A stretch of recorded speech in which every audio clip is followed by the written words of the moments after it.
It starts with reality. With Watch Dogs, it always starts with reality. It doesn't mean we cannot be imaginative or all of that, but in reality, hacking and people who break systems are pretty creative naturally. So we want to inspire ourselves from them.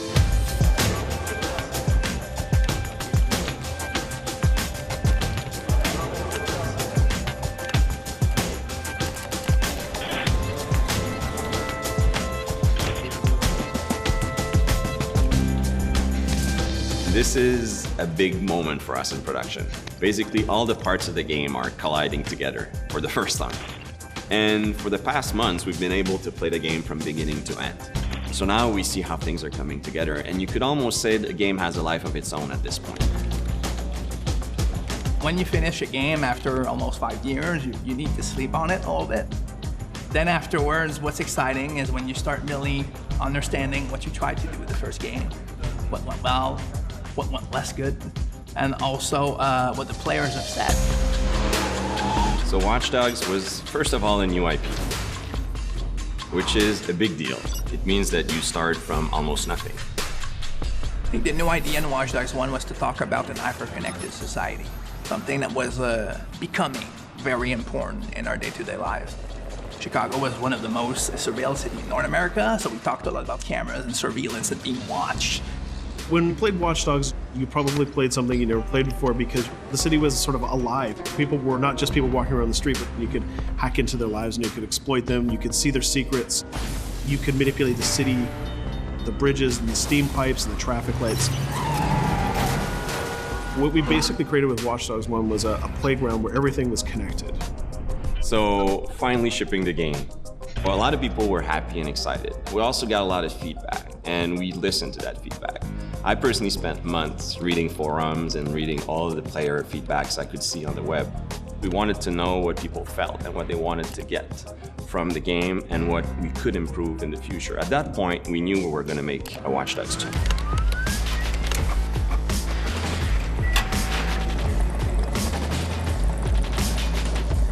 We felt like we really did a big milestone with the original Watch Dogs. But with Watch Dogs 2, we could really deliver on the fantasy of being a hacker. This time around, we're in San Francisco. For us, San Francisco struck the chord because it meant the very birth of the attitude of a hacker.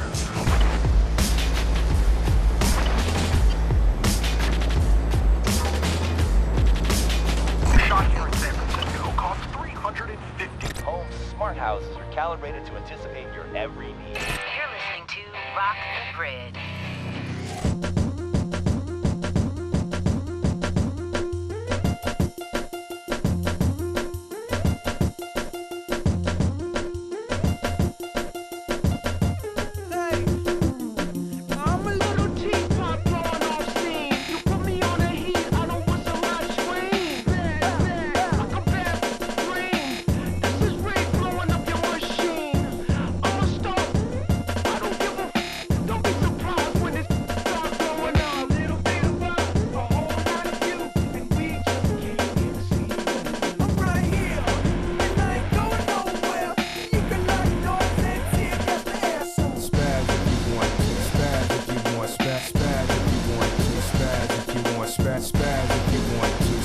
If you want to.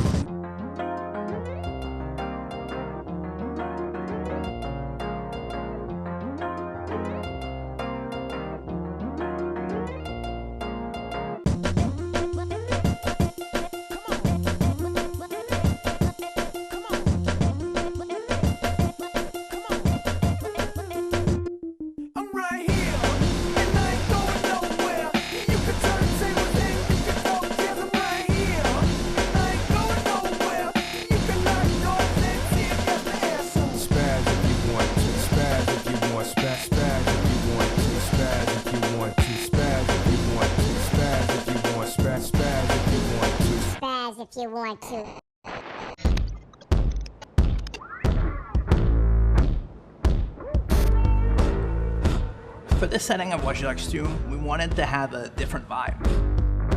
So our San Francisco keeps all the important parts of the Bay Area. And there's a different feel, different vibe, a different look to all of the areas of our world. We wanted to kind of represent all these different areas and the different collections of people that live in these areas and what their lifestyles and their personalities are like. So we're building a game where basically it's almost a simulation. You're in that world, and if you stop moving and you look around, you feel the world is alive, right? This is the promise of what an open world game is. We broke the feeling that the world is centered on you, the player. So characters shouldn't only react to you, they should react to each other. You know, maybe people start fights. Maybe someone calls the cops on someone else than you. Maybe a dog barks after someone else and chases him down the street. You need to feel as if this city is alive, even if you do nothing. And then if you start doing things, if you start playing in the world, the city should react to what you're doing. It should feel normal. It should surprise you also in how it reacts. We were really interested in the city itself. It almost feels like the Wild West of technology. And how couldn't you set something in the Wild West of technology? It's a world that has a lot of potential for gameplay. I mean, if you're a hacker and you go in Silicon Valley and you have the head office of some of the biggest tech company in the world, what will you do? Can you hack into those places? What will you find? So it's a very intriguing setting for a hacker who's exploring the world.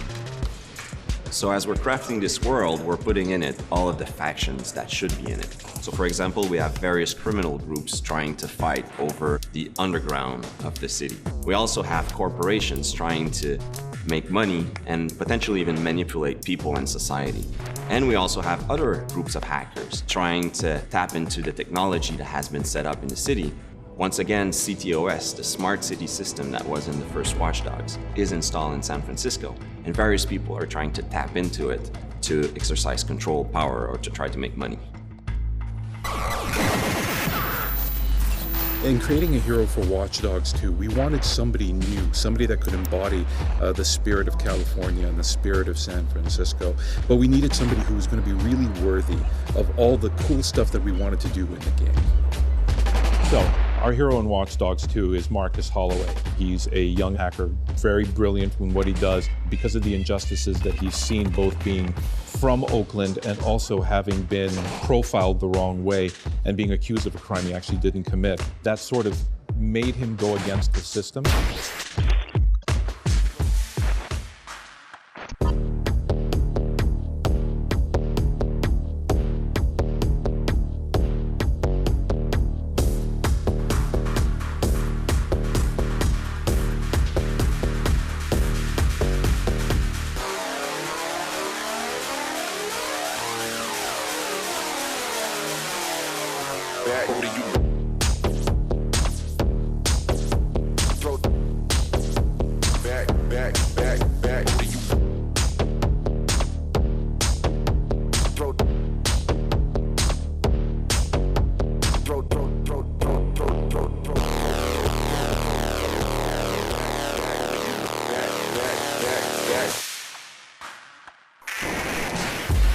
In terms of visual, we always try to create iconic attributes to the character so that he can be memorable and people want to play him, but still feels credible inside our world. He's a perfect blend between somebody that's tech savvy, that represents a little bit the internet culture, but also has that athletic and rebellious feeling to him. So we had to decide from the beginning what things were comparable between Aiden and Marcus and what things would be different. We focused on parkour. We wanted Marcus to be a lot better at parkour than Aiden.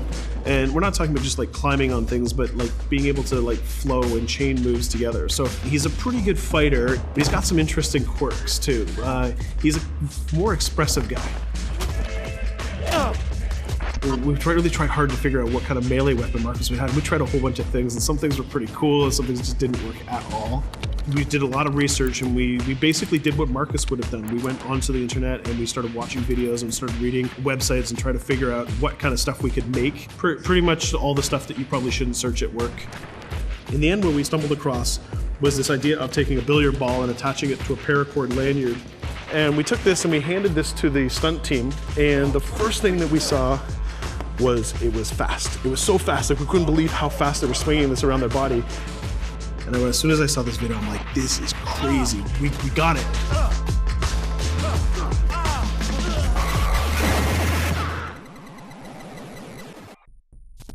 Citizens of the world, May we have your attention? When we say we want to make a game about hacking, really a hacker, it's a culture, but you can have various motivations. The motivation we're excited about was what we call hacktivism, people who want to impact society and have ideals to defend. So just in the background and in the fantasy of it, you're not a hacker in Watch Dogs 2. You're a DedSec hacker. You're a member of a community. And you're doing grand stuff and big exposure of important information to society because you're not alone and you're working with other people. The first thing that you have to do when you're talking about hackers is you kind of have to respect where they came from originally. Their messages sound very serious, but there's also a lulzy element to it, the way they have fun with what they're saying. We took that and we said, okay, so what if this is the sort of the spirit of DedSec and of our heroes? What if their spirit is still rooted in the trolling, it's a joke, we're gonna have fun with it, but they still have something important to say? The DedSec visual was really important for me because it represents everything that's cool about Watch Dogs. It's stylized, it's edgy, and it's raw, and it's underground, tapping into the horror genre, tapping into the internet culture with all the memes, and also all the visual language of the internet. So there are various characters, various people inside of DedSec. Some are a bit more violent, some have more ideals, some are maybe more intellectual. But they all have in common that they want to fight to preserve a sense of freedom. They don't want people to abuse tech to take control over people. But, you know, I'm not saying they are knights, you know. they are rebellious, they do their own things, their own way, and they want to have fun. That's also one thing, is, you know, a sense of freedom, also a sense of fun through that group. We are DedSec. Join us.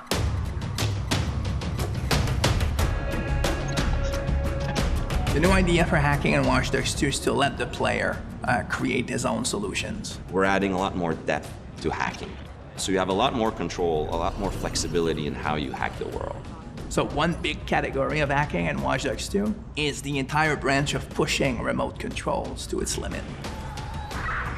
One of the big things on Watch Dogs is hacking vehicles. I think this is a real game changer because vehicles are everywhere in the world, and if you can hack into the drive system of a car, you can pretty much drive it wherever you want. So making sure if you see a forklift in the world, it shouldn't be a forklift. You can just like move the box up, down. You should, just like a camera, press a button and become that thing. One of the core things that we're doing is we're opening up the game with Watch Dogs 2. You can hack every character. You can hack every car in the game. And you can hack most of the electronics within the city. So that's a lot of potential targets for hacking. And that's not even counting your own tools. Well, in Watch Dogs 2, we brought in a lot more toys and things to play with because we wanted to embrace the maker culture. DedSec have these really interesting, intricate guns. They're built on a 3D printer. Basically the cutting edge technology of 3D printing, which is actually building it with metal. It's also got this really cool taser. So if you want to play the game completely non-lethal and not actually kill anybody, you can totally do that. We're playing with a lot more crafted items and a lot more of little devices that you can use. One of the things that people kind of like that we've done, they really like what we've done, is we've created toys for Marcus. He has an RC jumper. It's got little wheels, and it's even got this little robotic arm that he can sort of deploy, and he can interact with things. He can unplug things and replug them and take out screws. It's a neat little toy. And then the other gadget he's got is this quadcopter. And it's more about scouting and being the eye in the sky. First person view on it is incredible because you're just zipping through the city. It feels like you're flying. Well, you are flying. Another branch, which is kind of connected to it, is the concept of manipulating people. In Watch Dogs 1, you could only hack the people that were marked as potential target. Now, you can target the person you want, and you can hack them in multiple ways. For example, I could hack one person and distract them, have their phone ringing so they look at their phone to create a distraction. Later on in the game, you'll also be able to do things we call mass hacking, which is, well, why only hack one if you could hack them all? There's one thing that I really believe about Watch Dogs players is that there is no Watch Dogs player. There are many types of Watch Dogs players. You should be deciding how you want to play the game. So that means you can play a mission full gun blazing, that's the way you like to play, full stealth, or through hacking only, project yourself in computers, take control of electronics, influence people, and try to get to your goal that way. We try to really support all players' types across all different styles of play, and also allow players to combine and mash these styles and play together too. If you've been playing a certain way for a while, we want the game to kind of challenge you to try different things, but also not force you into playing the game a certain way. We work to improve the driving, make it more accessible while keeping all the different styles of vehicles and adding a lot of physics and feel to all the vehicles. So we keep the depth, but have more accessibility. The team is super happy with the result we've had, and I hope gamers will be just as excited.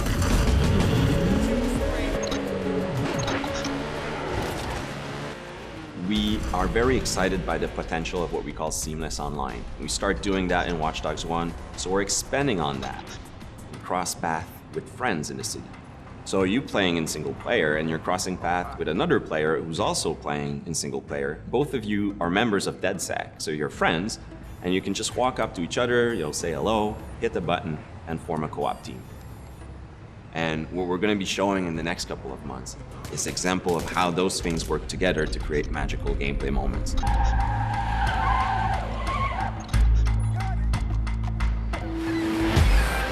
The city of San Francisco and the whole Bay Area is exciting. It's vast. You're going to find a ton of things to do that are unique to you. Basically build your own moments. Create a situation that you start laughing at and you say, wow, this happened, and you want to share it with friends.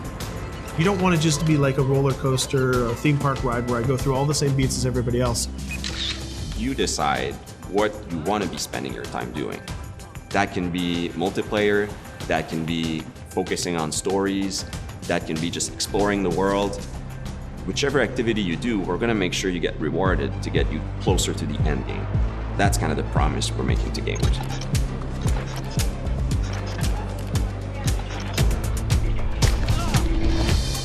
You always know it when something starts to click and starts to work. Everything changed. You stop seeing individual components, animations, or texture maps, or vehicles. You just start to see the experience as a whole. It changes on the floor. People get excited about it. This is it. It exists. We are always making the game with the player in mind. They have always been the driving force. When you come with a sequel that really earns its due, that really does a lot of new things, that has a lot of surprises, it's a great feeling. In the end, there's nothing more accurate than this. Looking at something, trying to understand it, solely for up with the system.